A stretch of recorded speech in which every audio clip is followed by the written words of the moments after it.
Praise the lord. హల్లెలూయా. దేవుని నామానికి మహిమ కలుగును గాక. కూడొచ్చిన మీ అందరికీ ప్రేమపూర్వక వందనాలు. అందరికీ వందనాలు. బాగున్నారా? కృపయు సమాధానం మీకు కలుగును గాక. పునరుత్థాన దీవెనలు ఆశీర్వాదాలు మీకు మీ బిడ్డలకు మెండుగా కలుగును గాక. చూడండి పిల్లరా, మరి ఈ దినం పరిశుద్ధాత్మ దేవుడు నీతో నాతో మనందరితో ఏం మాట్లాడబోతున్నారో అట్టి మాటలు మనం ధ్యానించుకుంటుండగా ప్రభువే మనకు సహాయము చేయునుగాక. ఆమేన్. యెషయా పుస్తకం 9వ అధ్యాయం 6వ వచనం ధ్యానించుకుందాం.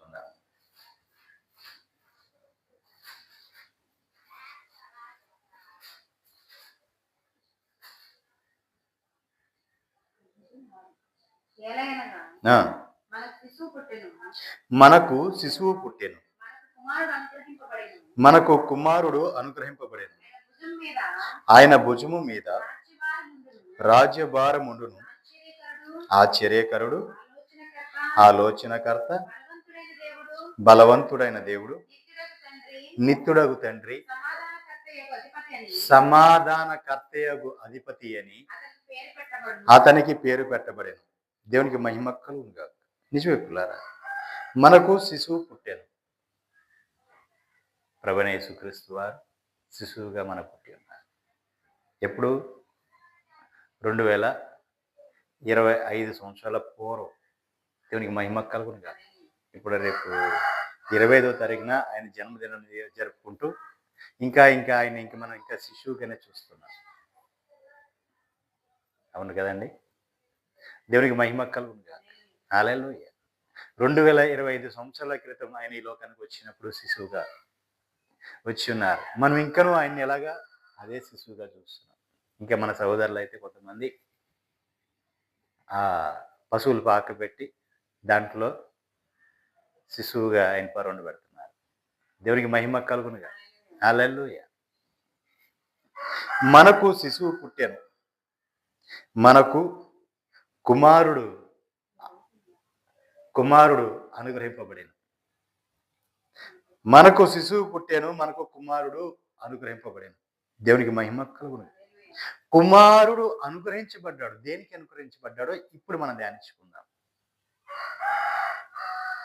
మనకు కుమారుడు అనుగ్రహించబడ్డాడు. ఒక విధంగా చెప్పుకోవాలంటే ఆయన భుజముల మీద రాజ్యభారం ఉంది. ఆయన భుజాల మీద ఏం భారం ఉందండి? రాజ్యభారం ఉంది. పరలోక రాజ్యభారం ఆయన భుజాల మీద ఉంది. అందుకే ఆయన పుట్టి ఉన్నారు. ఆయన మనకు కుమారుడిగా అనుగ్రహించబడ్డానికి కారణం అదే. ఆ రాజ్యవాసుల్ని నిన్ను నన్ను చేయటం కోసమే, ఆ రాజ్యవాసులుగా నిన్ను నన్ను చేయటం కోసమే ఆయన భుజాల మీద భారం మోపుకొని ఉన్నారు. దేవునికి మహిమ కలుగును. హల్లెలూయా. చూడండి ప్రియులారా, మనకు కుమారుడు అనుగ్రహించబడేను అంటే యోహాను శుభవార్త 3వ అధ్యాయం 16వ వచనంలో ఒక మాట ఉంది.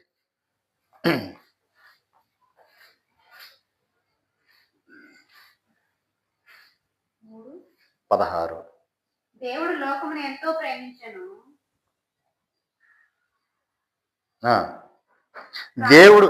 దేవుడు లోకమును ఎంతగానో ప్రేమించాను కాగా ఆయన తన అద్వితీయ కుమారునిగా పుట్టిన వాని యందు విశ్వాసముంచు ప్రతి వాడును నశింపక నిత్య జీవము పొందునట్లు ఆయనను మనకు అనుగ్రహించాడు. దేవునికి మహిమ కలుగునుగా. ఎందుకు అనుగ్రహించాడండి? ఆయన లోకమును ఎంతగానో ప్రేమించి, మన దేవుడు లోకమును ఎంతగానో ప్రేమించాడు కాబట్టి మనకు ఆయన అద్వితీయ అంటే ఒకే ఒక్క కుమారుడైన, ఏక కుమారుడైన తన కుమారుని మనకు అనుగ్రహించాడు. ఎందుకు అనుగ్రహించాడంటే ఆయన యందు ఆ కుమారునిది ఎవరైతే విశ్వాసం ఉంచుతారో ఆ విశ్వాసం ఉంచు ప్రతి విశ్వాసం ఉంచేవాడు నశింపక ఉంటాడు. నిత్యజీవం పొందినట్లు కుమారుని యందు విశ్వాసం ఉంచేవాడు నశింపడు. ఏమవుతాడంటే నిత్య జీవమును పొందునట్లు ఆయనను మనకు అనుగ్రహించాడు. దేవునికి మహిమ కలుగును గాక. చూడండి ప్రియులారా, దేవుడు ఎంతగా ప్రేమించాడు అంటే నిన్ను నన్ను దేనికి ప్రేమించాడు అంటే మనల్ని ఆయన చేతులతో రూపించుకున్నాడు, ఆయన రూపంలో రూపించుకున్నాడు. ఆయనతో సాంగత్యము చేయటానికి, ఆయనతో కలిసి ఉండటానికి, ఆయనతో ముచ్చటించడానికి, ఆయన మనతో స్నేహము చేయటం కోసం. ఎవరు లేరా అండి? ఎందుకు లేరు? కోటాను కోట్ల దేవదూతులు ఉన్నారు. ఎవరో లేరా అండి? నిత్యము ఆయన వెన్నంటుండే కెరూబులు కెరాబులు ఉన్నాయి. ఆ కెరూబులు సెరూబులు నిత్యము ఉన్నాయి. మరి ఎవరు లేక మానవుడు సృజించాడా? ఎవరితో మాట్లాడడానికి ఎవరు లేక మానవుడు సృజించాడా? లే. దేవదూతులు దాసులుగా ఉన్నారు, కెరూబులు సెరూబులు దాసులుగా ఉన్నారు, పనివారుగా ఉన్నారు. కానీ ఆయన పనివారిని పెట్టుకున్నాడు. ఎవరిని? దేవదూతులను, కెరూబులను, సెరాపులను. మరి ఆయనతో మాట్లాడడానికి, ఆయనతో సాంగత్యము చేయడానికి, ఆయనతో స్నేహము చేయడానికి ఆయన మానవులను సృజించుకున్నాడు. మానవులను రూపించి ప్రతి దినము కూడా సల్లపూట వేళ ఆ మానవుడి దగ్గరికి వచ్చి ఆ మానవులతో మాట్లాడి ముచ్చటించి కొంతసేపు ఆయన అక్కడ గడిపి తర్వాత వెళ్ళేవాడు. ఈ మానవులు ఏం చేసేవారు? అక్కడ ఉన్న విశేషాలన్నీ ఆయనకి చెప్పుకుంటా, ఆయన దేవుడి కోసం ఎదురు చూసుకుంటా, ఆ సంతోషించుకుంటా ఉండేవారు. ఆ ఆనందాన్ని పొందుకుంటా ఉండేవారు. ఆయన పోలికలో, ఆయన రూపంలో ఉన్న మానవులు కొంతకాలం జరిగే వాళ్ళకి తప్పిపోయారు, దూరం అయిపోయారు. అక్కడ నుంచి ఆ ఏదైనా వనం నుంచి వెలువబడిన మానవుడు అక్కడి నుంచి వాళ్ళు లోకంలోకి వచ్చి లోకములో వాళ్ళు లోకంతో కలిసి ఎదగటం మొదలుపెట్టారు. అక్కడి నుంచి వృద్ధి చెందుతూ మానవుడు వృద్ధి చెందుతూ వస్తున్నాడు. నేటి వరకు వృద్ధి చెందుతూనే ఉన్నాడు. ఇంకా విస్తరిస్తూ వ్యాపిస్తూనే ఉన్నాడు. కానీ ఆయన కోరుకుని, ఆయన ఏదైతే నీ నుంచి కోరుకున్నాడో, ఏదైతే నీ నుంచి ఆశించాడో అది దొరకలేదు. ఒకసారి కోపం వచ్చింది. ఆ ఉగ్రతను తట్టుకోలేక నోవహు కాలంలో జలప్రళయం వచ్చి అందరూ భూమి మీద లేకుండా లయమైపోయారు. తరువాత సరే నోవాహుతో అప్పుడు ప్రమాణం చేశాడు. నోవాహా, ఇంకా నేను ఇలా భూమి మీద నశింప చేయను అని చెప్పి నోవాహుకు వాగ్దానం చేశాడు దేవుడు. ఆ వాగ్దానానికి, ఆ నిబంధనకు ఆయన కట్టుబడి ఉన్నాడు. తర్వాత ఇంకా విచ్చలవిడి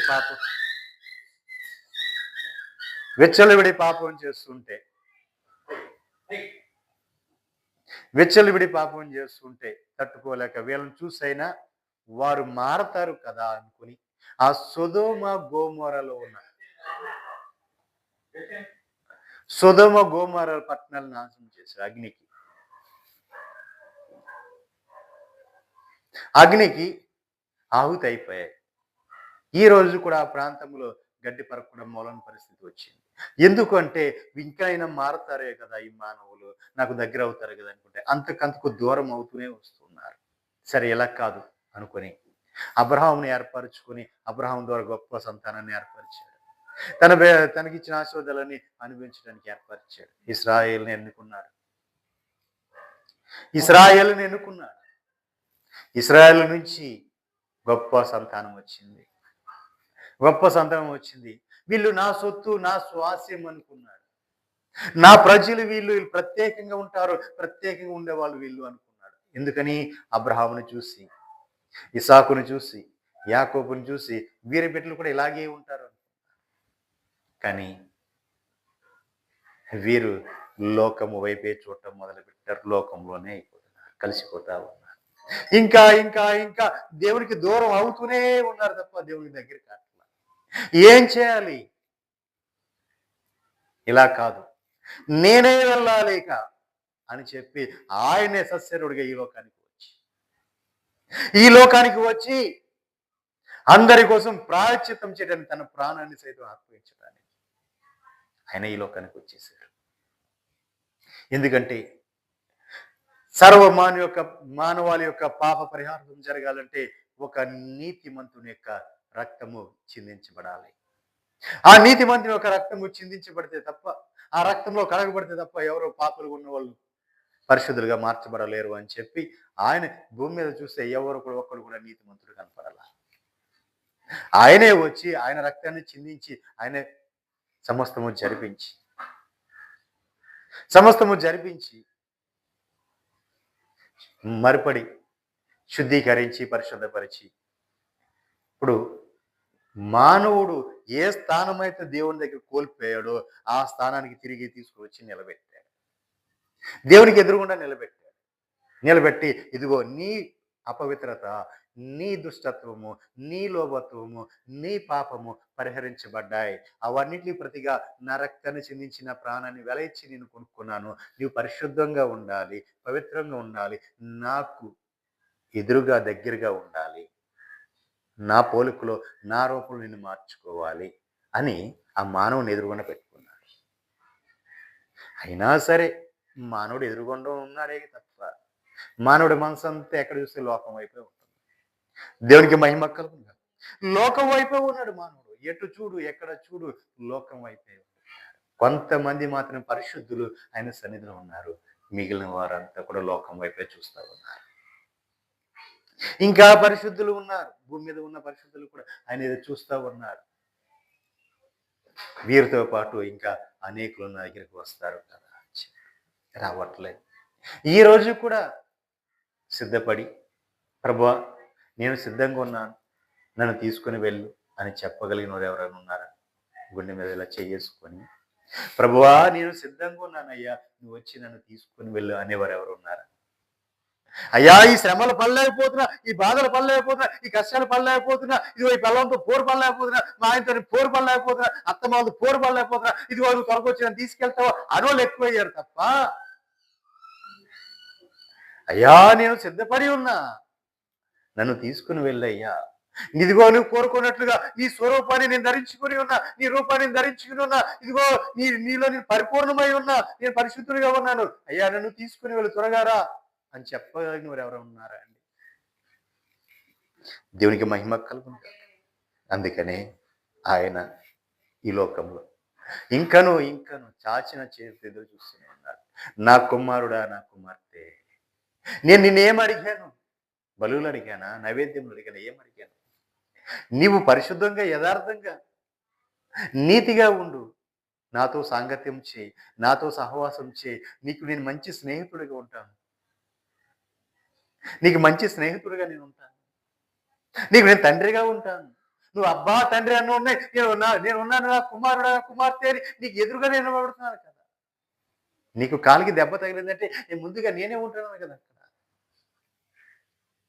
నిన్ను ఆదరించేవాడిగా నేనే ఉన్నాను కదా అని ఆయన చెప్తుంటే ఇంకా మనం ఎటు చూస్తున్నామండి?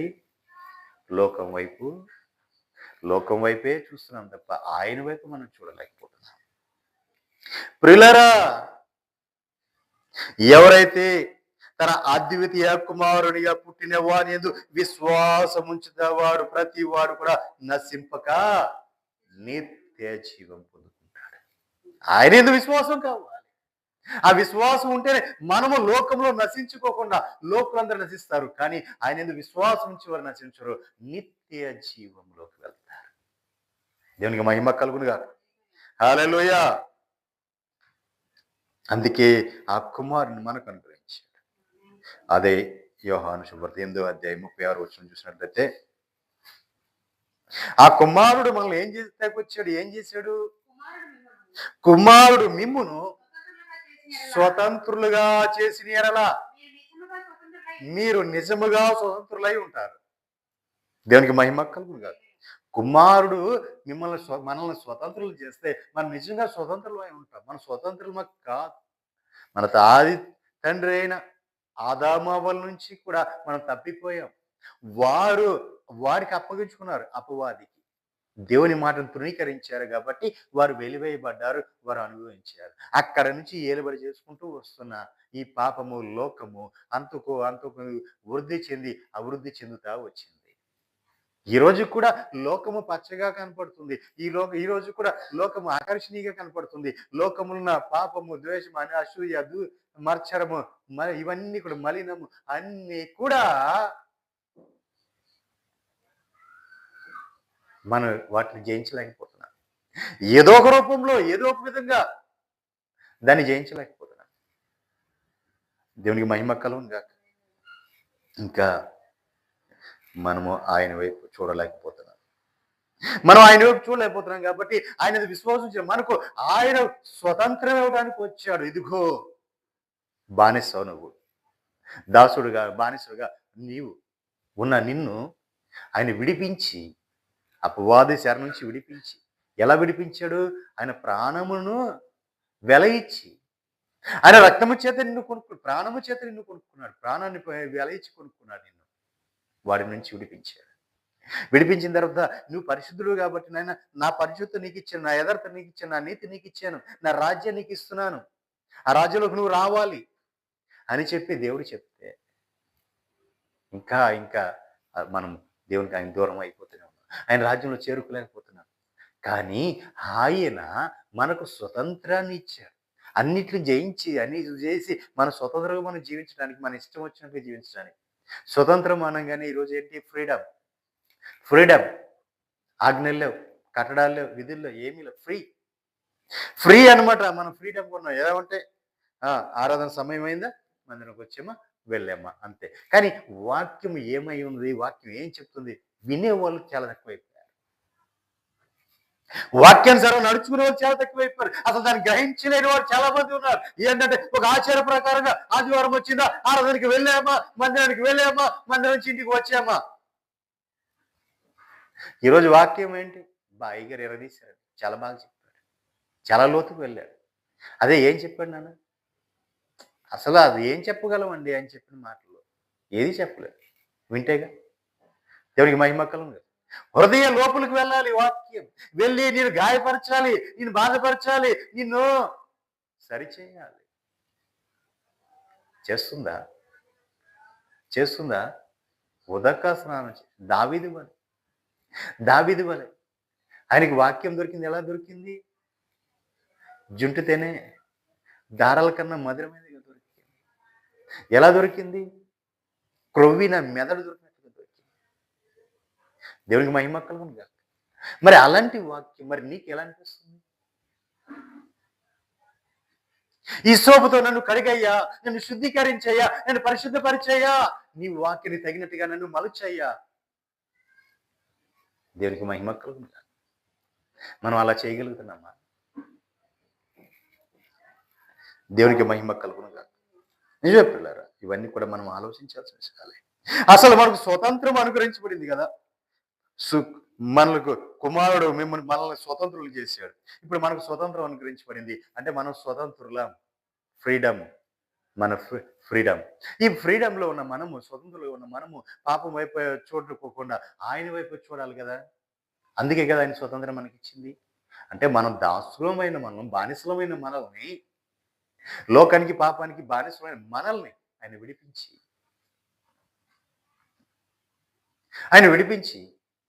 ఆయన మనల్ని పరిశుద్ధత యథార్థతలోకి నడిపించాడు కదా. ఆయన రాజ్య వారసులుగా మనం చేయాలని. మరి ఆయన రాజ్యంలోకి వెళ్ళకుండా ఇంకనూ లోకం వైపు మనం చూస్తూ ఉన్నాం.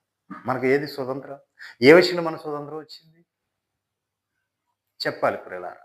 దేంట్లో దేవుడు మనకు స్వతంత్రం ఇచ్చాడు అంటే అన్నిట్లోనూ స్వతంత్రం ఇచ్చాడు మనకి. అన్నిట్లో స్వతంత్రం ఇచ్చాడు కాబట్టి ఇప్పుడు మన ఇష్టమైన సరంగా మనం జీవిస్తున్నాం. ధర్మశాస్త్ర ప్రకారం అది ముట్టకూడదంటే ముట్టకూడదు, ముట్టావంటే దానికి శిక్ష. కన్నుకు కన్ను, పంటికి పన్ను. కన్నుకు కన్ను, పంటికి పన్ను. కానీ ఇప్పుడు లేదే, కృపలో ఉన్నాం కదా, మన ఇష్టం ఏమైనా చేయవచ్చు. ఇంకా కొంత చెప్పుకుంటూ పోతే ఏముందండి, ప్రార్థన వచ్చాము, మన ఆయన సన్నిధికి వచ్చాము, కుమరించుకున్నాం, ప్రభువా తప్పైపోయిందయ్యా క్షమించయ్యా అంటే ఆయన కనికరపూర్వకుడు క్షమించేస్తున్నాడు. మరిపడి మనని క్షమించబడిన తర్వాత మరిపడి ఆ పాపం చేయకూడదు కానీ మనం ఆగుతున్నామా? మరిపడి వెళ్ళి మరిపడి లోకంలో కలిసిపోతున్నాం. మరిపడి వస్తున్నాం, మరిపడి చేస్తున్నాం. ఎందుకంటే స్వతంత్రం అనుకుంది కదా. దేవునికి మహిమ కలుగును కాదు. హల్లెలూయా. నిజమే ప్రియులారా, మనము స్వతంత్రులం. దేంట్లో? భక్తి చేయటంలో, విశ్వాసంలో, నిరీక్షణలో, రక్షణలో, ఇంకా ఆయన కోసం కనిపెట్టడంలో, ఆయన కోసం ఎదురు చూడటంలో స్వతంత్రులుగా మనం ఉండాలి. దేవునికి మహిమ కలుగును కాదు. హల్లెలూయా. కింద వచ్చానికి రండి అమ్మా. 6వ అధ్యాయం 27 వచ్చానికి రండి.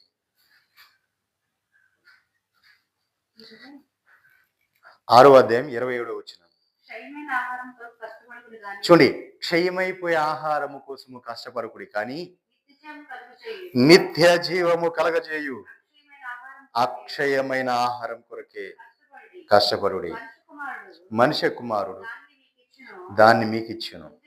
ఇందుకై తండ్రి అయిన దేవుడు తండ్రి అయిన దేవుడు ఆయనకు ముద్ర వేసి ఉన్నాడు. ఆయనకు ముద్ర వేసి ఉన్నాడు. దేవునికి మహిమ కలుగును. హల్లెలూయా. మనము ఏ ఆహారం కోసం కష్టపడాలండి? ఏ ఆహారం కోసం కష్టపడాలి? అక్షయమైన ఆహారం కోసం కష్టపడు.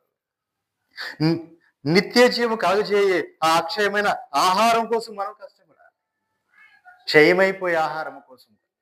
ఈ లోక ఆహారం క్షయమైపోయే ఆహారం. ఈలో ఆహారం క్షయమైపోయే ఆహారం. కానీ దీనికోసం కాదు, అక్షయమైన ఆహారం కోసం మనం కష్టపడాలి. ఆ ఆహారం కోసం మనం కష్టపడినప్పుడు అది మనకు నిత్య జీవాన్ని ఇస్తుంది. ఆ ఆహారం ఏదో కాదు, మన ప్రభువైన యేసుక్రీస్తు వారే.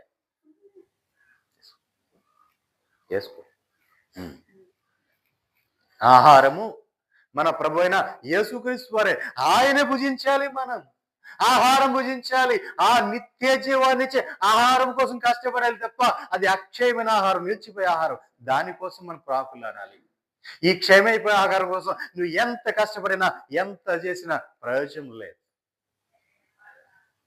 దేవునికి మహిమ కలుగును. ఈ క్షయమైపోయే ఆహారం దేనికంటే ఈ లోకానుసారంగా జీవించడానికి పనికొస్తుంది. పరలోక రాజ్యం చేరుకోవాలంటే ఈ క్షయమైపోయే ఆహారం పనికిరాదు. అక్కడ నిలవలేరుది ఈ ఆహారం. మరి ఏ ఆహారం కావాలి? అక్షయమైన ఆహారం కావాలి. ఆ అక్షయమైన ఆహారం కోసం మనము కష్టపడాలి, సంపాదించుకోవాలి. అప్పుడు మనకు నిత్య జీవం వస్తుంది. నిత్య జీవం వస్తుంది. అప్పుడు అక్షయమైన ఆహారం సంపాదించుకున్నప్పుడు మనకు నిత్య జీవం వస్తుంది. దేవునికి మహిమ కలుగును గాక. హల్లెలూయా. అందుకోసమే మనిషి కుమారుడని మీకిచ్చుటకు ఇందుకే తండ్రి ముద్ర వేసుకున్నాడు. ఇదిగో నా కుమారుడి దగ్గరే అక్షయమైన ఆహారం దొరుకుతుంది.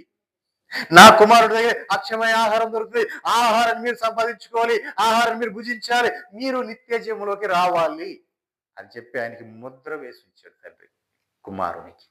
ఆయన ద్వారా తప్ప ఎవడైనా పరలోక రాజ్యం చేరుకోవాలంటే నా మూలంగా తప్ప వేరొక మూలంగా చేరుకోలేదు. దేవునికి మహిమ కలుగును. హల్లెలూయా. అక్షయమైన ఆహారం మనం సంపాదించుకోగలగాలి. ఏ ఆహారం సంపాదించుకోగలగాలండి? అక్షయమైన ఆహారము సంపాదించుకోగలగాలి. ఆహారము మనము సంపాదించుకోవాలి. ప్రభుని సంపాదించుకోవాలి. ప్రభుని సంపాదించుకోవాలి. ఆయన సమకూర్చుకోవాలి. ఆయన చేర్చుకోవాలి. ఆయన నిత్య జీవం ఇచ్చేవాడు. ఆయన మూలంగానే పరలోక రాజ్యం, ఆయన మూలంగానే తండ్రి సన్నిధి. దేవునికి మహిమ కలుగునుగా. హల్లెలూయా. ఈ లోక సంబంధంగా, ఈ లోకానుసారమైన మనం ఏం సంపాదించుకున్నది వ్యర్థమే. దాన్ని మనం తినలేము, ఉపయోగించుకోలేము. దేవునికి మహిమ కలుగునుగా. కానీ పరలోక సంబంధమైన ఆహారాన్ని సంబంధించుంటే నీవు తిరిగి తృప్తి చెందడమే కాదు, నీ బిడ్డలు, వారి బిడ్డలు, వారి బిడ్డలు, వారి బిడ్డల బిడ్డల తరతరాలు నిలిచిపోతుంది. దేవునికి మహిమ కలుగునుగా. హల్లెలూయా. 17వ అధ్యాయం 2వ వచనం.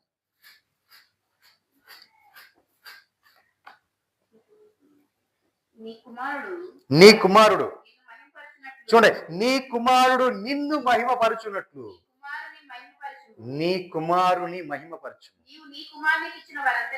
నీవు నీ కుమారునికి ఇచ్చిన వారందరినీ ఆయన నిత్య జీవము అనుగ్రహించినట్లు సర్వ శరీరుల మీదను ఆయనకు అధికారం ఇచ్చి ఉన్నాడు దేవుడు. దేవునికి మహిమ కలుగునుగా. హల్లెలూయా. ఇప్పుడు మన ప్రభువైన యేసుక్రీస్తు వారు ప్రార్థన చేస్తూ చెప్తున్నారు, నీ కుమారుడైన నిన్ను మహిమపరచునట్లు నీ కుమారుడు నీవు మహిమపరిచయ్యా. నేను ఎంతగా మిమ్మల్ని మహిమపరుస్తాను, మీరు నన్ను అంతగా మహిమపరచండి. అంతేకాదు నీవు నీవు నీ కుమారునికి ఇచ్చిన వారిని అందరినీ ఆయన నిత్య జీవము అనుగ్రహించినట్లు సర్వ శరీరుల మీద ఆయనకు అధికారం ఇచ్చాడు. ఆయన్ని తండ్రి ఎవరినైతే కుమారుడికి అనుగ్రహించారో ఆ కుమారుడు ఏం చెప్తున్నాడంటే, నీవు నాకు అనుగ్రహించిన ఈ నిత్య వాళ్ళందరూ కూడా నిత్య జీవనం ఆయన అనుగ్రహించడానికి సర్వ శరీరుల మీద అధికారం ఇచ్చాడు. ఎవరికి? కుమారుడికి సర్వ శరీరుల మీద అధికారం ఇచ్చాడు. ఇప్పుడు ఆయన ఎవరికి నిత్య జీవనం ఇవ్వాలి? సర్వ శరీరం ఎవరైతే ఆయన విశ్వాసం ఉంచుతారో వారందరూ కూడా నిత్య జీవం ఇచ్చి ఉన్నాడు నా ప్రభు. దేవునికి మహిమ కలుగునుగా. ఆయన విశ్వాసం ప్రతి ఒక్కరికి కూడా నిత్య జీవం ఇచ్చేశాడు నా ప్రభు. దేవునికి మహిమ కలుగునుగా. హల్లెలూయా. 3వ వచనం, అద్వితీయ సత్య దేవుడు అయిన నిన్ను నీవు పంపిన యేసుక్రీస్తును ఎరుగుటయే నిత్య. దేవునికి మహిమ కలుగు. నిత్య జీవం అంటే ఏంటి? ఆయన ఎరగటమే. తండ్రిని కుమారుని మనం ఎరగటమే. ఆయన ఎరిగితే చాలు, అదే నిత్య జీవంలో తీసుకుని వెళ్ళిపోతుంది. దేవునికి మహిమ కలుగునుగా. హల్లెలూయా. ఆయన ఎరగటమే నిత్య జీవం. ఆయన తెలియకోకుండా, ఆయన ఎరక్కోకుండా నేను పరలోక రాజ్యం వెళ్ళిపోతుంటే కుదరదు.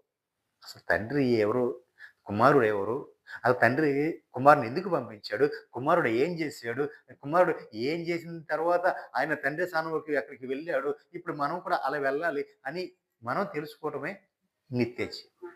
దేవునికి మహిమ కలుగునుగా. హల్లెలూయా. ఇదే వాక్యము క్షుణ్ణంగా ఎరగటమే.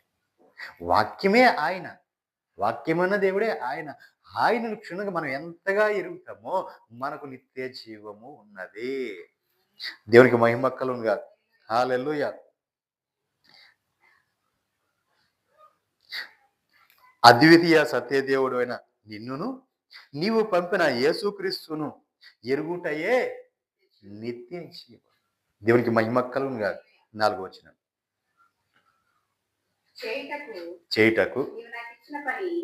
చేయుటకు నీవు నాకు ఇచ్చిన పని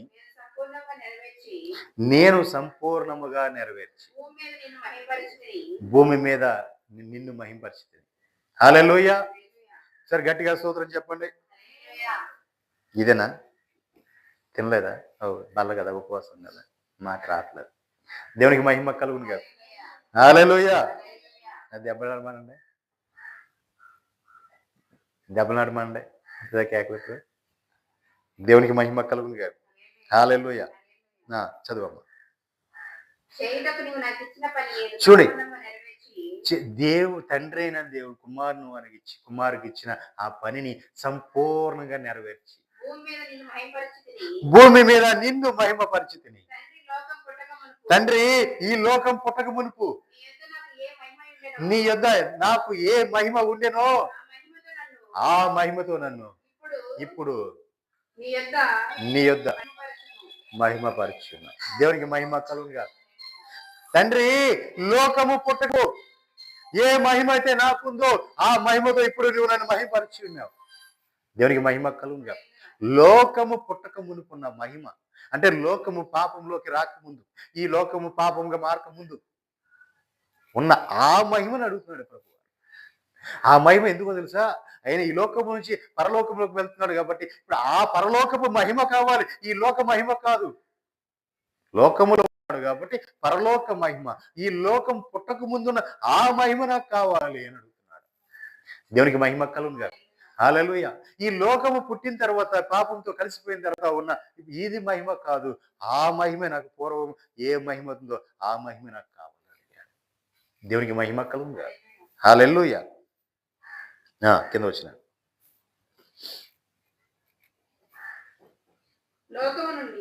లోకము నుండి చూడండి, లోకము నుండి ఎక్కడి నుంచి అండి?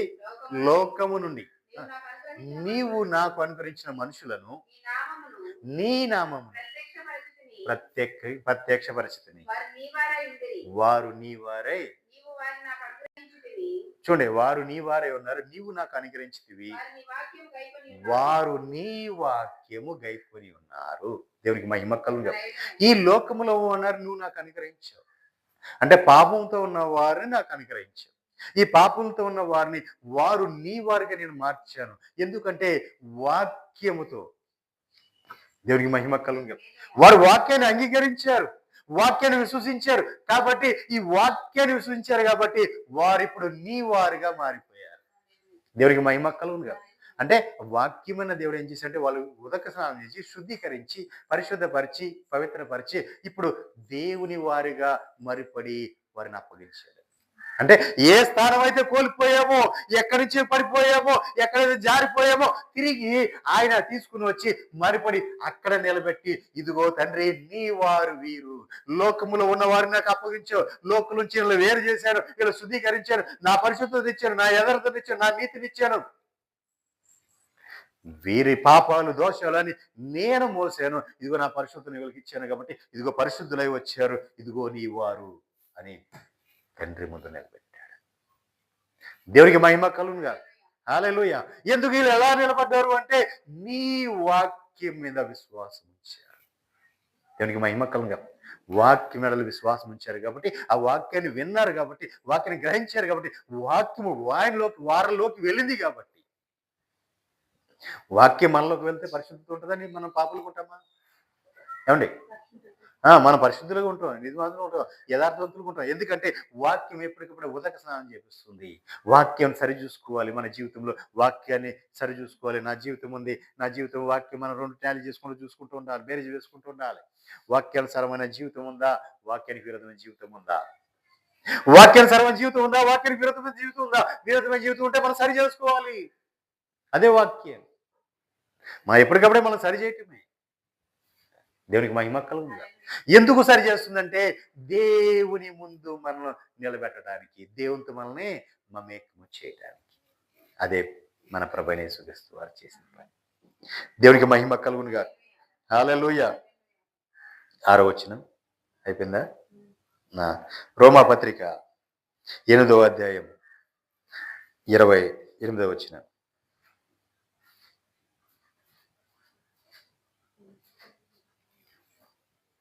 8వ అధ్యాయం.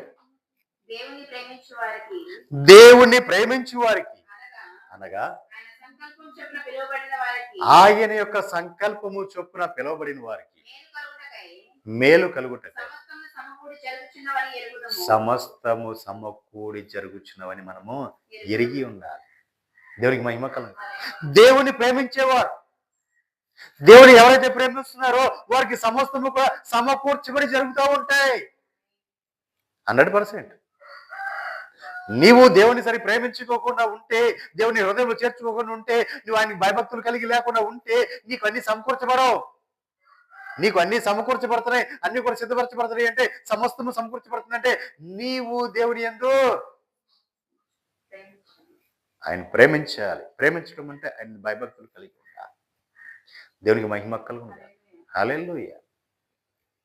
నువ్వు దేవుని ఎంతగా ప్రేమిస్తావో అంతగా నీకు సమకూర్చబడతా ఉంటుంది. నువ్వు ఎంతగా ఆయన లోతుకు వెళ్తూ ఉంటావో అంతగా నీకు అన్ని సమకూర్చబడుతూ ఉంటాయి. దేవునికి మహిమ కలుగునుగా. హల్లెలూయా. అన్ని సమకూర్చబడతా ఉండాలి నీకు అంటే నీవు ఆయనంతగా ప్రేమించాలి. ఆయన నువ్వు ప్రేమిస్తుంటే ఆయన చూసి ఊరుకునే దేవుడు కాదండి. నువ్వు ఎంత ప్రేమిస్తావో అంతకంటే అధిక్యముగా నిన్ను ఆయన ప్రేమిస్తున్నాడనే అర్థం. దేవునికి మహిమ కలుగునుగా. హల్లెలూయా. నీవు దేవుని ప్రేమిస్తున్నావు. ప్రేమించడం అంటే ఎంతగా ప్రేమించాలి?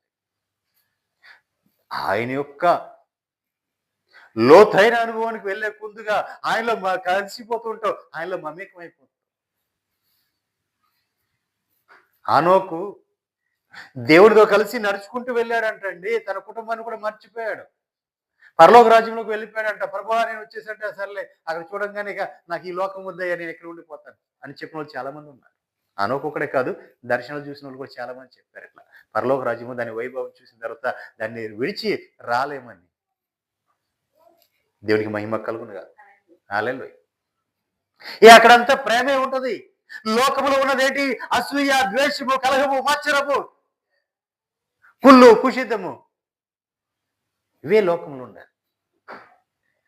ఎదుటివాడిని ప్రేమించలేదు, సహోదరుని ప్రేమించి ఎక్కడ దాకా భార్య భర్తలు బంధాలు ఈ రోజున ఎలా ఉన్నాయంటే, భార్య భర్తల్లో ప్రేమ లేదు, తల్లి బిడ్డల్లో ప్రేమ లేదు, తండ్రి బిడ్డల్లో ప్రేమ లేదు. ప్రేమ ఎక్కడా కనుగోలేకపోతున్నాం. దేవునికి మహిమ కలుగునుగా. ప్రేమ అంతరించిపోయే రోజుల్లో ఉన్నాం మనం. ప్రేమ అని చెప్పుకుంటాం, కానీ లోకంలో ఉన్న ప్రేమ ఏంటి? ఆకర్షణ. అది ఆకర్షిస్తుంది. వ్యామోహంతో కూడిన ప్రేమ, అది పాపంతో కూడుకున్న ప్రేమ, స్వార్థంతో, అసూయతో, ద్వేషాలతో కూడుకున్న ప్రేమ. స్వార్థమే అంత ప్రేమ అంతా. యథార్థమైన ప్రేమ, పరిశుద్ధమైన ప్రేమ నా ప్రభుది మాత్రమే. ఆ ప్రేమలోకి నువ్వు వెళ్ళే ముందుగా లోతులోకి తీసుకుని వెళ్ళిపోతాడు ఆయన. ఇదిగో నా ప్రేమ, ఇదిగో నా ప్రేమ అని చూపిస్తుంటే ఇంత అని చెప్పలేవు, అంత అని చెప్పలేవు. ఇది వెళ్ళే ముందుగా ఆయన ప్రేమ విస్తరిస్తూనే ఉంటది. దేవునికి మహిమ కలుగుతుంది. ఆ ప్రేమలో మనం జీవించాలి, ఆ ప్రేమను మనం పొందుకోవాలి. మనము ముందుగా ఆయన ప్రేమించాలి, అప్పుడు ఆయన ప్రేమ. వాస్తవం చెప్పాలంటే ఆయన ముందుగా నిన్ను ప్రేమించాడు కాబట్టి నిన్ను ఏర్పరచుకున్నాడు. ఆయన ప్రేమించాడు కాబట్టి ఆయన నిన్ను కోరుకున్నాడు. మనమేమి ఆయన నేను ఇదిగో నేను ఇలా ఉన్నాను కాబట్టి దేవుడు నన్ను కోరుకున్నాడని చెప్పుకుంటే మన దగ్గర ఏమి లేదు. దేవుడికి మహిమ కలుగునుగా. నువ్వేమి నీతివంతుడైన ఏబులు అంటూ కాదు, అంత శ్రమలు కూడా నీకు రావు. ఏబుని అంతగా శోధించిన, అంత శ్రమ పెట్టిన ఏబు ఎక్కడ కూడా దేవుని మాట పల్లెత్తి మాట్లాడలేదు. ఏ నిందా చేయలేదు. నిందించి చచ్చిపోమంది అలా ఆవిడ. అసలు నువ్వు అక్కర్లేదు పొమ్మన్నాడు. భార్యను కూడా పొమ్మన్నాడు. బుద్ధి లేని దానిలో మాట్లాడుతున్నావు, నన్ను విడిచిపోమన్నాడు. దేవునికి మహిమ కలుగును కాదు. అన్ని బాధలు పడి కూడా 6 శ్రమలు వస్తే ఏం చేస్తా? 7వ బాధ వస్తే నన్ను ఏం చేస్తుంది? 7వ శ్రమ అయితే నన్ను ఏం చేస్తుంది? ఇంత మించి నన్ను ఏమైనా చేయగలదా? దిగంబరగానే వచ్చాను, దిగంబరగానే వెళ్ళిపోతాను. దేవునికి మహిమ కలుగును. హల్లెలూయా. ప్రేమ అండి, ప్రేమించాలి. మనం ఎవరిని మనుషులను కాదు, దేవుణ్ణి ఎంతగా ప్రేమిస్తామో ఆయన అంతకంతకు మనం ప్రేమిస్తూ ఉంటాడు. అంతకంత వృద్ధి చెందుతూ ఉంటాం. అంటే ఆయన భయభక్తులు కలిగి మనం ఉంటాం. ఆయన సన్నిధికి వచ్చామా, ఆయన సన్నిధిలో ఉన్నాం, గడిపామా, అసలు ఆయన సన్నిధిలో గడిపామా, ఇంటికి వెళ్ళామా, ఎక్కడ ఉన్నా సరే ఆ ప్రేమ నిత్యము మన మీద కాచుకునే ఉంటుంది. దేవునికి మహిమ కలుగునుగా. హల్లెలూయా. మనము ఎంతగా ఆయన సన్నిధిలో మనం ఎంతగా ఆయనతో మమేకమవుతున్నామంటే ఆయన మనల్ని అద్దుకోవటమే కాదు, ఆయన కుడిపాసం మీద కూర్చోబెట్టుకుంటాడు. దేవునికి మహిమ కలుగునుగా. ఎలాగా? చంటి బిడ్డ, ఇదిగో చూడు నా అరచేతిలో నిన్ను చిక్కుకొని ఉన్నా. ఇంతగా ప్రేమించే ఇంకెవరైనా ఉన్నారండి? ఈ లోకంలో అంతగా ప్రేమించేవారు ఎవరు ఉన్నా? ఆ మాట చెప్తారు, కానీ ఆ మాట చేసే వాళ్ళు ఎవరు ఉంటారా? అంత స్వార్థ వ్యర్థమే. కానీ నా ప్రభు ప్రేమ మాత్రం మచ్చ మలినము ఏది లేనిది, యథార్థమైన పరిశుద్ధమైన ప్రేమ అంతే. దేవునికి మహిమ కలుగునుగా. హల్లెలూయా. ఆయన ప్రేమ ఎలాంటిదంటే, సిలువ మీద వేలాడుతూ కూడా, ఇక మరణం అవటానికి సిలువ మీద వేలాడుతూ కూడా ఆయన తల్లి అక్కడ ఏడుస్తూ ఉంటే తల్లిని పిలిచి, అమ్మా ఇదిగో ఇక మీదట ఇతడే నీకు కుమారుడు అని చెప్పి తల్లి బాధ్యతను కూడా అప్పగించాడు వేరేవాడు తన శిష్యుడికి. తన శిష్యుడు ఎలాంటాడు? ఎప్పుడు కూడా రొమ్మున ఆనుకున్నవాడు. ఎవరండి? యేసు ప్రభు జీవించిన ఆ రొమ్మున ఆనుకున్నవాడు అంటే తన హృదయమును ఎరిగిన వాడని అర్థం. రొమ్మున అనుకుంటాం అంటే తన హృదయంలో ఏముందో అది ఎరిగిన వాడు కాబట్టి అతనికి అప్పగించాడు. ఇదిగో నీ తల్లి, ఇక మీదట ఈమె బాధ్యత నీదే. దేవునికి మహిమ కలుగును. ఆ ప్రేమలో ఎక్కడ కూడా లోపం లేదండి, ఎక్కడ కూడా ఇది చేయలేదు. ఆయన ఎక్కడ కూడా తక్కువ కాలేదు. అందుకే అన్నిటిలో కూడా ఆయన పరిపూర్ణుడు, అన్నిటిలోనూ పరిపూర్ణుడే. దేవునికి మహిమ కలుగును కాదు. హల్లెలూయా. 29 వచ్చిన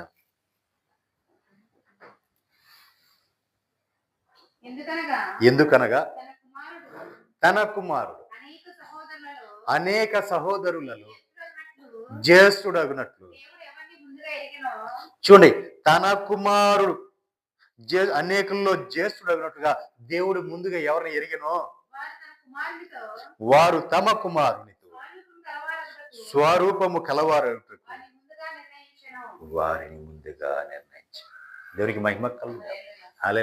దేవుడు ముందుగా ఎవరిని ఎరిగారో ఆ ఎరిగిన వాళ్ళని దేవుడు తన కుమారుని స్వరూపంలోకి, తన కుమారు రూపంలోకి వారిని తీసుకుని రావడానికి ఆయన సిద్ధపరిచాడు.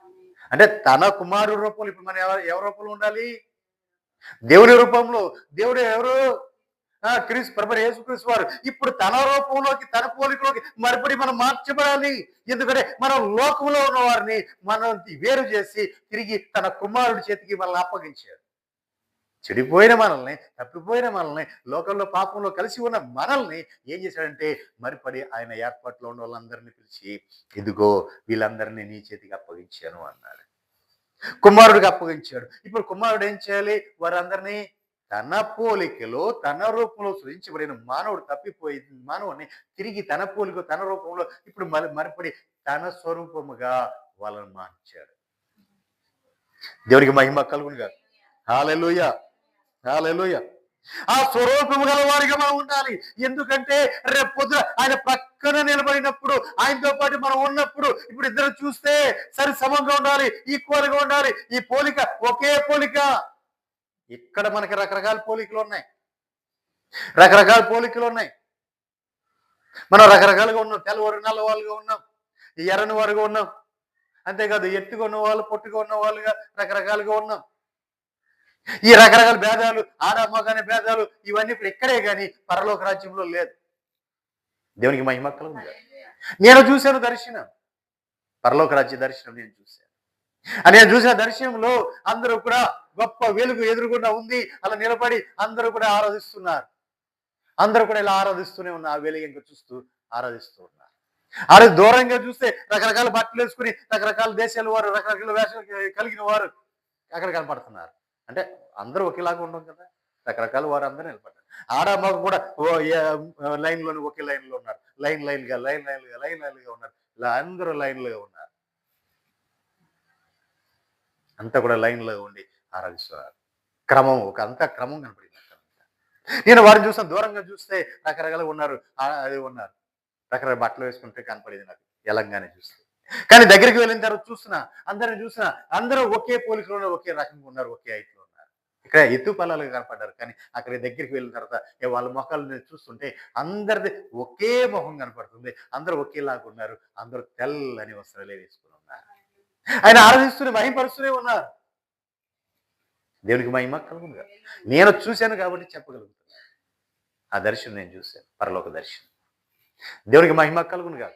ఆయన పోలికలో, ఆయన రూపంలో ఎప్పుడు మార్చబడతావు? ఆయన కోరుకున్నది. నిన్ను వేరుపరిచాడుగా, నేను లోకంలో ఉంచేలేదుగా, నేను ప్రత్యేకపరుచుకున్నాడుగా, నేను నా బిడ్డ అనుకున్నాడుగా, నేను ఆయన రక్త మాంసాలు, ఆయన రక్తంలో నిన్ను కడుక్కున్నాడుగా, నేను పరిశుద్ధపరుచుకున్నాడుగా, పరిశుద్ధపరి నీతో నిబంధన చేసుకుని, ఇదిగో నా రాకడ పర్యంతం వరకు కూడా నీవు ఎలాగో చేయాలి, నా రక్త మాంసాలు పాలు పువ్వులు పొందినప్పుడే నేను నీతోనూ నీవు నాతోనూ జీవిస్తున్నావని అని చెప్పాడుగా. నేను వచ్చే వరకు ఇది ఎలాగో చేయాలని చెప్పాడుగా. మరి నువ్వు మార్చబడుతున్నావా? ఆయన పోలికలో, ఆయన రూపంలో నువ్వు మార్చబడుతున్నావా? అలా నువ్వు మార్చబడి, అలాగ నువ్వు సిద్ధపడి ఇప్పుడు నువ్వు ఏం చేయాలి? అయ్యా నేను సిద్ధంగా ఉన్నాను, రా త్వరగా. ఇప్పుడు ఆయన తొందర పెట్టాలి. ప్రభువా నేను సిద్ధంగా ఉన్నా, రండి అయ్యా, నేను తీసుకుని వెళ్ళండి అయ్యా. నువ్వు సిద్ధపడి ఆయన్ని సిద్ధపరచు. ఆయన త్వరపెట్ట. ఆయన ఇంకా ఇంకా ఆగుతున్నాడు. అయ్యో నా బిడ్డ ఎక్కడ తప్పిపోద్దో, ఎక్కడ వెళ్ళిపోద్దో, ఇంకా కొంచెం ఆలోచించద్దో, తెలుసుకుంటది, ఇంకా కొంచెం పరిశుద్ధపరచబడతాయి, ఇంకా ఇంకా మార్చుకుంటది, ఇంకా సరిచేయబడతాడు అని చూస్తుంటే ఎక్కడ ఇంకా అంతకు మనం దేవునికి దగ్గర అవుతున్నామా, దూరం అవుతున్నామా? ఆయన పోలికగా, ఆయన స్వరూపం గల వారుటకు వారిని ముందుగా నిర్ణయించెను. ముందే దేవుడు నిర్ణయించాడు, నువ్వు ఎలా ఉండాలని నిర్ణయించాడు. కొంతమందిని కరువుకి, కొంతమంది తెగులుకి, కొంతమంది కటకానికి, కొంతమంది రక్షణకి, కొంతమంది శ్రమలకి, అన్ని కూడా ముందుగా నిర్ణయించి సంఖ్య ఉంచేశాడు. ఆయన ముందుగా నిర్ణయించి రాసేసాడు అక్కడ జీవ గ్రంథంలో. వీడు దీనికి నియమించబడ్డాడు. ఈ చంద్రశేఖర్ దేనికి నియమించబడ్డాడు, దానికి నియమించబడ్డాడు. అది ముందుగానే ఉంది. అనాది సంకల్పం ముందుగానే ఆయన సృష్టించ మునిపే ఆయన నా కోసం ఆయన రాసించాడు లేఖనములో. దేవునికి మహిమ కలుగునుగా. హల్లెలూయా. ఇప్పుడు తప్పిపోయిన లోకములో ఉన్న ఈ మానవుడు ఆయన పోలికలో, ఆయన రూపంలో, ఆయన స్వరూపం గలవాడని ఆయన ముందుగా నిర్ణయించాడు కాబట్టి, ఎవని ముందుగా నిర్ణయించానో వానిని పిలిచాను, ఎవరిని పిలిచానో వానిని నీతిమంతుడిగా తీర్చాను. చూశారు పిల్లలు, ఎవరిని ముందుగా నిర్ణయించాడు వాడిని అందరినీ పిలవాల. ఆయన ఎవరినైతే నిర్ణయించాడో వాడినే పిలిచాడు, ఎవరైతే పిలిచాడో వాడినే నీతిమంతుడిగా తీర్చాడు. ఎవరినైతే నీతిమంతుడిగా తీర్చాడో వాడిని మాత్రం మహిమపరిచాడు, అందరే మహిమపరచలా, వాడిని మహిమపరిచాడు. దేవునికి మహిమ కలుగుగా.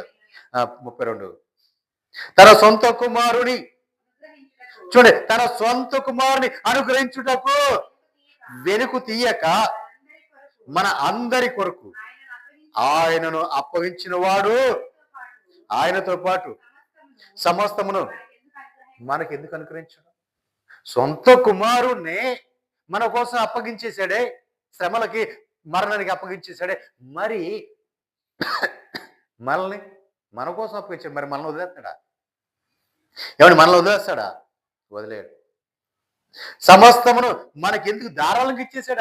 ఆయన దగ్గర ఏం దాచుకోవాలా, ఆయన దగ్గర ఏం ఉంచుకోవాలా, అన్ని కూడా మనకే ఇచ్చేసాడు. ఆయన దగ్గర ఏమీ లేదు. ఈ రోజున చూస్తే ఏమీ లేదు, అన్ని ఎక్కడ ఉన్నాయంటే మన దగ్గరే ఉన్నాయి, మన దగ్గరే ఉన్నాయి. అందుకే అపవాది మనల్ని వదిలిపెట్టట్లేదు. అపవాది మనల్ని విడిచిపెట్టకపోవడానికి కారణం ఏంటి? ఇదిగో ఇతని దగ్గర సర్వం, దేవుని యొక్క శ్వాసము సర్వం అంతా ఇక్కడే ఉంది, ఈయన పట్టుకుంటే ఆయన దగ్గరికి వెళ్దాం. దేవునికి మహిమ కలుగునుగా. హల్లెలూయా. అందుకే అస్తమాను నువ్వు ప్రార్థన చేసినా, నువ్వు నిలబడినా, మందిరానికి వచ్చినా, ఎటు వచ్చినా అది వెనకాల నుండి లాగుతూ ఉంటాడు. వాక్యం ఉండినా లాగుతూనే ఉంటాడు, నీ పక్కదారి పట్టిస్తూనే ఉంటాడు. ఏదో ఒకటి లోకంలో ఏదో ఒకటి నీకు చూపించి నిన్ను వాడి వైపు మళ్ళించుకోవాలని చూస్తాడు. ఎందుకంటే సర్వం నీ దగ్గరే ఉంది. దేవునికి మహిమ కలుగునుగా. హల్లెలూయా. ఆయనతో పాటు సమస్తమును మనకు ఎందుకు అనుగ్రహించాడు? ఆయన ఆలోచించాలి ప్రియులారా. దేవునికి మహిమ కలుగునుగా. నీవు అడుగు, సందేహపడకుండా అడుగు, నా ప్రభు కార్యం చేస్తాడు. సర్వాన్ని అప్పగించున్నాను. దేవునికి మహిమ కలుగునుగా. హల్లెలూయా, హల్లెలూయా. 1 కొరింథీ పత్రిక 15వ అధ్యాయం 2వ వచనం.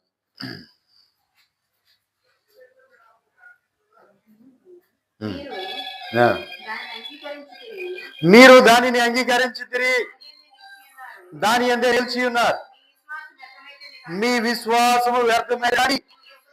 నేను ఏ ఉపదేశ రూపముగా సువార్తను ప్రకటించితినో ఆ ఉపదేశమును మీరు గట్టిగా పట్టుకున్న ఎడల ఆ సువార్త వలనే మీకు రక్షణ పొందువారై ఉంటారు. దేవునికి మహిమ కలుగును. మీకు విత్తబడింది, మీరు ఏం చేయాలి? గట్టిగా పట్టుకోవాలి. దేవునికి మహిమ కలుగునుగా. హల్లెలూయా. మీరు దేన్ని అంగీకరించారు? మీరు దేనిని అంగీకరించారో దానిని ఏం చేయాలి?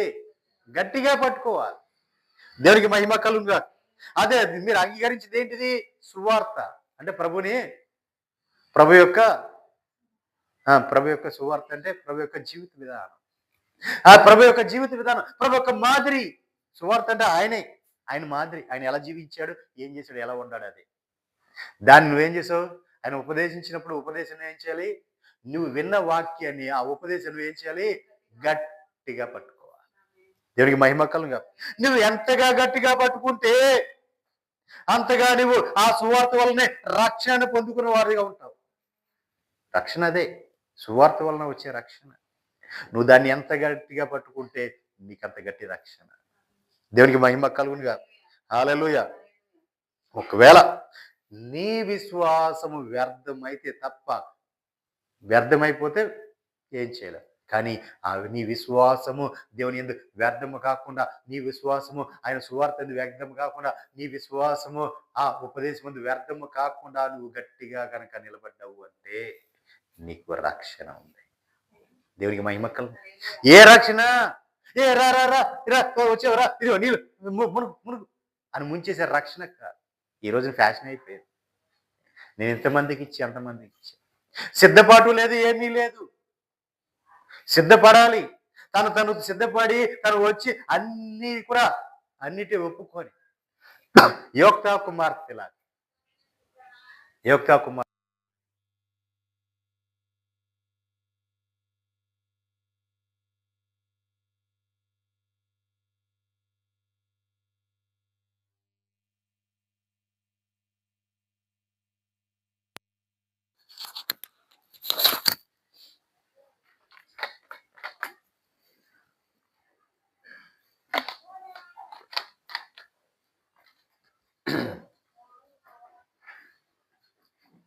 న్యాయాధిపతుల్లో యోక్తా ఉన్నాడు. ఇశ్రాయేలుకి విజయాన్ని ఇచ్చాడు. ఇశ్రాయేలుకి విజయాన్ని ఇచ్చిన తర్వాత దేవుడితో వాగ్దానం చేశాడు, ప్రభువా ఇదిగో నా ఇంటికి వెళ్ళేటప్పుడు నా దొడ్లోంచి ఏదైతే ముందుగా నాకు ఎదురవుతుందో దాన్ని నీకు దహన బలిగా అర్పిస్తాను అని. దేవుడు విజయాన్ని ఇచ్చాడు. అత్యంత ఘనమైన విజయాన్ని పొందుకొని ఊరేగుతూ వెళ్తుంటే తండ్రి విజయంతో వస్తున్నాడని చెప్పి ఒకతే కుమార్తె తనకు ఒక కుమార్తె ఎదురుకు నాట్యం ఆడుకుంటూ వస్తుంది. తండ్రిని ఇంట్లో తీసి ఆహ్వానించడానికి సంతోషం పట్టుకోలేక నాట్యం ఆడుకుంటూ వస్తుంది తండ్రి దగ్గరికి. ఆ గుమ్మం కడ నిలబడి, అమ్మా ఎంత పని చేశాను, ఏనానా ఏమైంది, నేను దేవుడితో ఈ వాగ్దానం చేశాను, నానా తండ్రి నీ వాగ్దానం నెరవేర్చు, దేవుడికి ఇచ్చిన మాట వెనుదీయకూడదు, నువ్వు నెరవేర్చు, కాకపోతే నాకు కొంత సమయం, నేను నన్ను సిద్ధపరచుకోవాలి, నన్ను శుద్ధీకరించుకోవాలి, నేను పరిశుద్ధపరచుకోవాలి. పరిశుద్ధురాలు కన్నిక పురుషుణ్ణి కోరనటువంటి పురుగుని ఎరగంది. ఇంకా సిద్ధపరచుకున్నది ఏంటి? ఆ యవన కాలంలో వచ్చే ఆలోచనలు తలంపుల వల్ల ఎక్కడైనా ఆ బలిగా అర్పించబోతున్నాడు, అపవిత్రం అవుతుందేమో బలి అని చెప్పి తాను సిద్ధపడి వెళ్ళి పర్వతం మీద ఎక్కి అక్కడ పశ్చాత్తాపడిన ఆ కన్యత్వం గురించి విలపించి, అంటే విలపించంటే తను యవన కాలంలో ఉంది కాబట్టి ఆ తలంపులు ఆలోచనలు తనకు ఏమో వస్తేమో వాటిలన్నీ కూడా కడుక్కొని పరిశుద్ధపరచుకొని యథార్థంగా వచ్చి, తండ్రి ఇదిగో నేను సిద్ధంగా ఉన్నాను, దేవునికి నువ్వు ఇచ్చిన వాగ్దానం నెరవేర్చు. అర్పించేశాడండి బలి, దహన బలి అర్పించాడు. దేవునికి మహిమ కలుగును. హల్లెలూయా. అది యథార్థ పరిశుద్ధత. ప్రభు కోసం రోషంగా పని. దేవునికి మహిమ కలుగును. ఈరోజు మనం చెప్పుకుంటున్నామంటే, ఈరోజు ఆమెను కొనియాడుతున్నామంటే కారణం ఏంటో తెలుసా? తనను తాను పరిశుద్ధత ఉంది. ఏది? ప్రభువు క్షమించాడు. ఎవరిని?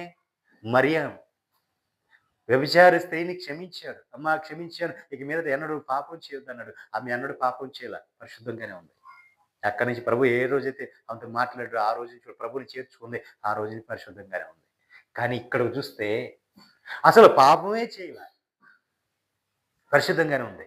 కానీ తన తలంపుల్లో ఎక్కడైనా పాపం చేస్తానని చెప్పి ఆమె వెళ్ళి దానికోసం కూడా ప్రభు సన్నిధిలో కన్నీరు కార్చి ప్రార్థించి పరిశుద్ధత. ఎంత పరిశుద్ధురాలండి! దేవునికి మహిమ కలుగును గాక. హల్లెలూయా.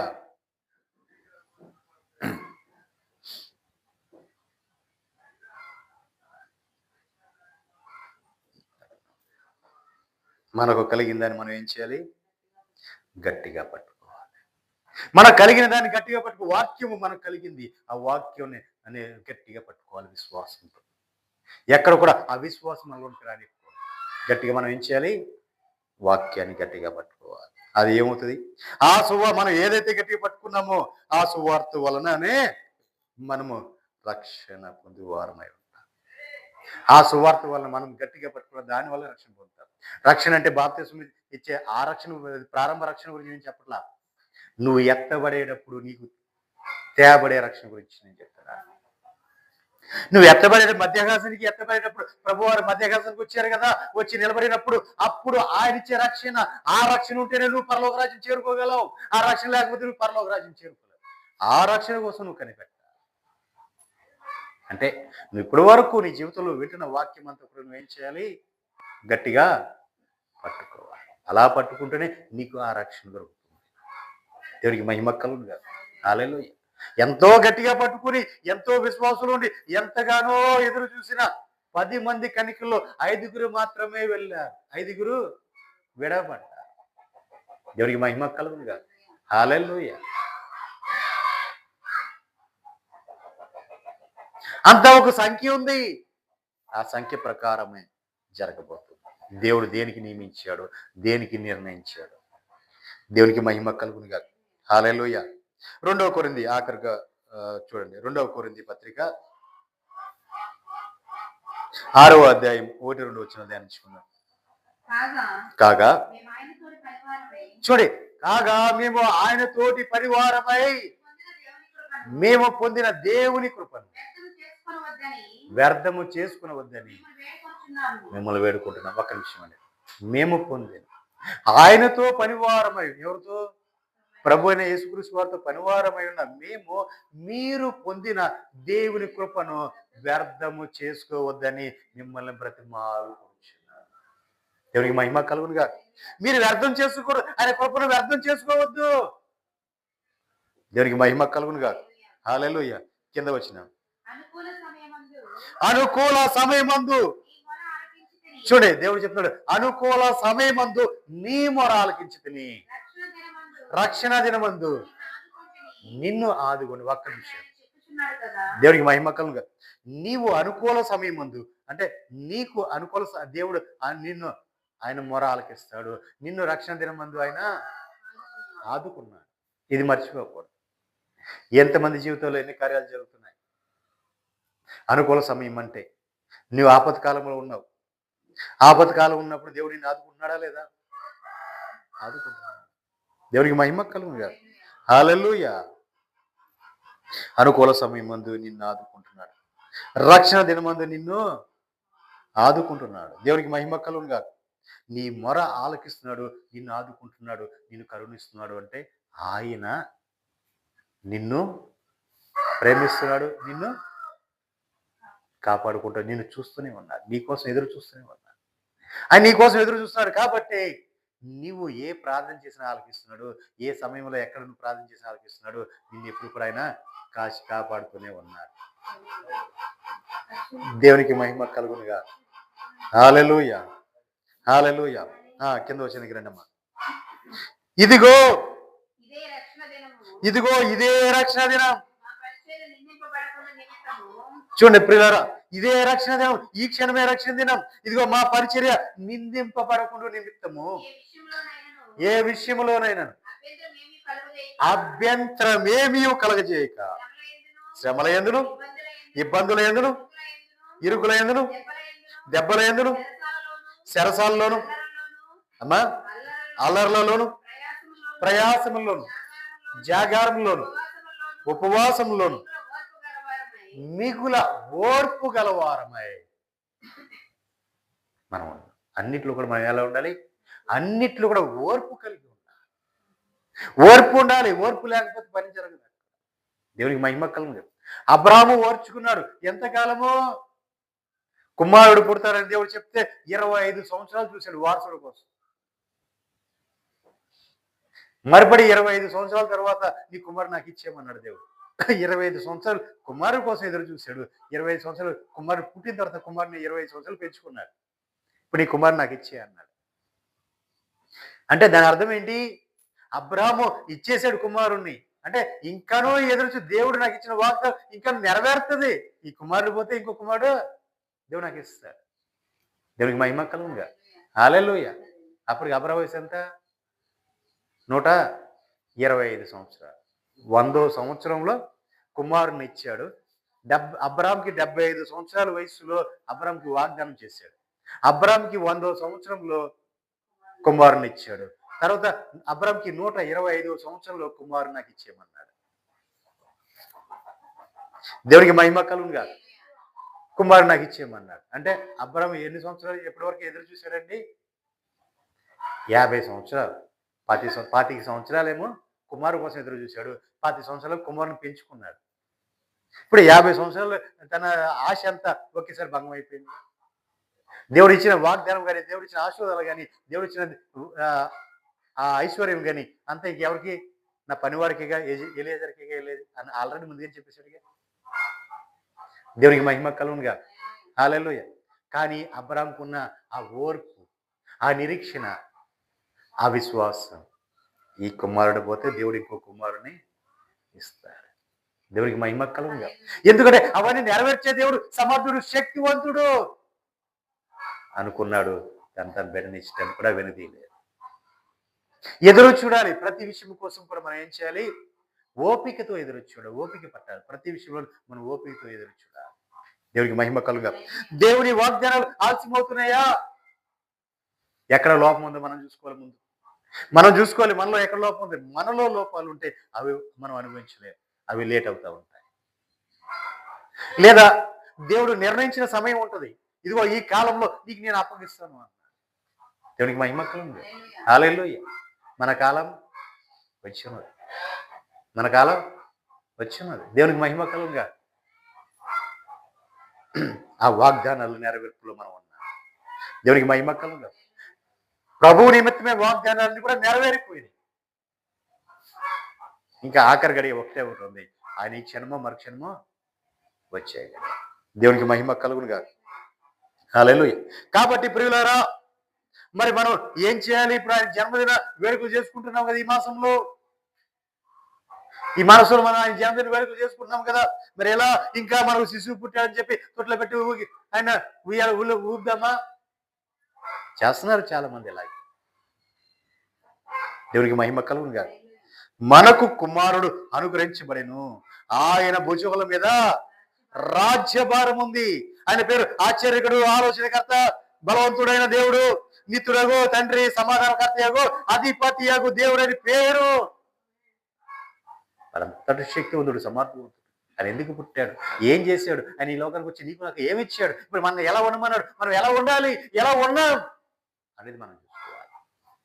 దేవునికి మహిమ కలుగునుగా. హల్లెలూయా. హల్లెలూయా. ఇదే రక్షణ. ఈ క్షణమే నువ్వు మారు మనసు పొందేదేను. ఈ క్షణమే నువ్వు పరిశుద్ధపరచబడేదేను. ఈ క్షణమే ప్రభుని నువ్వు ప్రేమించేదేను. ఈ క్షణమే నువ్వు ప్రభు యందు భయభక్తులు ఇంకా అధికము చేసుకునేది. కాబట్టి మరి ఆయనకు లొంగిపోయి, ఆయనకు అప్పగించుకుని, ఆయన రాజ్య వారసులుగా మనం ఉండడం కోసం ఆయన చేసిన త్యాగము, ఆయన చూపిన ప్రేమ, ఆయన చూపిన కృప, దేవునికి మహిమ కలుగునుగా.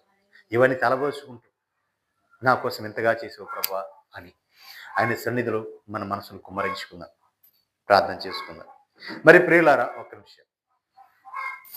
ఈ మాసంలో కొన్ని చోట్ల మనం ఆరాధనలు పెట్టబోతున్నాం. అన్ని వాటిలో రాయుడిపాలెం ఈ నెల 18వ తారీఖున,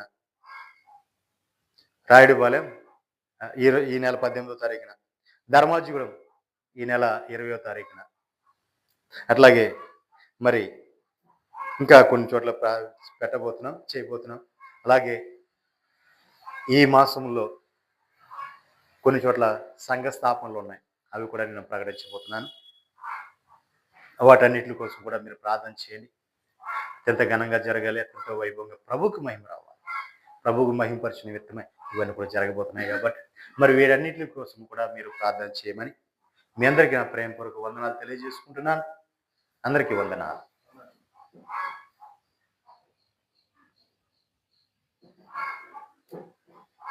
మరి తెరజమ్మ గారు